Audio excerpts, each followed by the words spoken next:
ஏன் அப்படின்னா சனி பகவான் உத்திரட்டாதியில சஞ்சாரம் பண்ணும்போது அவருடைய நட்சத்திரமானதுலயே சஞ்சாரம் பண்றாரு. அப்போ அந்த ஒரு டிசீஸ் வருதுன்னு வச்சுக்கோங்களேன், அதுக்கான ஆய்வு மருந்து கண்டுபிடிக்கிறதுக்கே கொஞ்சம் டைம் எடுக்கும் ஒண்ணு.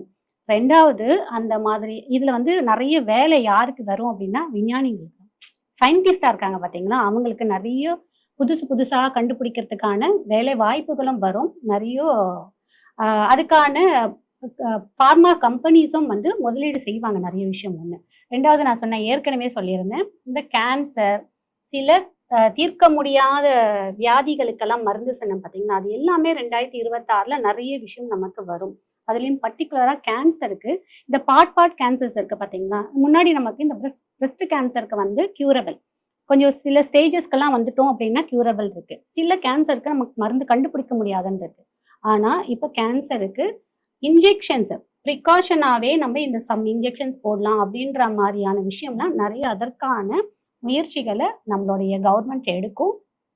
சயின்டிஸ்ட்டும் அதுக்கான முன்னேற்பாடுகள் செய்வாங்க ஒண்ணு. இது வந்து அதே மாதிரி இயற்கை சீற்றத்துல பார்த்தீங்க அப்படின்னா, மலை சார்ந்த இடம் இருக்கு பார்த்தீங்கன்னா, அந்த இடத்துல நெறைய நிலநடுக்கம் வர்றதுக்கு வாய்ப்பு இருக்கு. அதே மாரி கடலுக்கு உள்ள நடுவுல நிலநடுக்கம் வர்றதுக்கு நெறைய வாய்ப்புகள் ஜாஸ்தி இருக்கு.